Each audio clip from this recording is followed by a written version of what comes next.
કાના લાંબા ગામમાં પણ ધોધમાર વરસાદ વરસ્યો છે। ધોધમાર વરસાદના પગલે જનજીવન પ્રભાવિત થયું છે। આંબેડકર વિસ્તારમાં ઘરોમાં પાણી ઘૂસી ગયા છે। પાણી ઘરોમાં ઘૂસતા માલસામાનને નુકસાન થયું છે।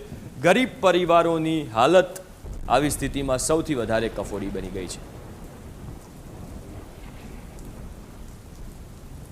અમારો પરિસર હાવ પૂજ થઈ ગયું છે। કઈ આવું સોફા ટીવી બધું મારે જણાઈ ગયું, કઈ રહ્યું નથી। કપડા બધું અનાજ ને બાજરા ને બધું હતું ને બધું જણાઈ ગયું, કઈ રહ્યું નથી સાહેબ। વરસાદ બહુ રાતના 2 વાગ્યાનો ચાલુ છે, સવારેમાં 7 વાગ્યા પછી ફૂલ ચાલુ થઈ ગયું। આમ ઘટે નહીં પાણી, હાવ રોડ બરાબર પાણી જતું હતું, એમાં અમને બધે આવીને ખાઈટા। વરસાદના કારણે બહુ આ આંબેડકરનગરમાં બહુ નુકસાન છે અને મને જાણ થઈ તો અમે આવી 4-5 આગેવાનો બધાને રેસ્ક્યુ કર્યા।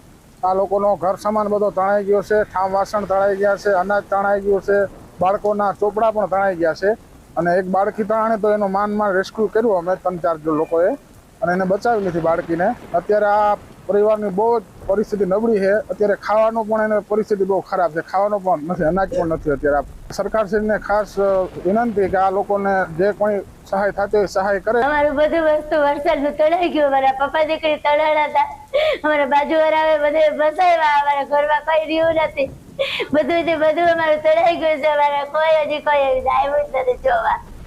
મારી છોકરી આપણી 11 વર્ષની તણાઈ ગઈ હતી અને એ પાણીમાં ફરાઈ ગઈ। આવ જોતા કોઈ અમારી મદદ કરતું નથી, કોઈ જોવાય આવતું નથી।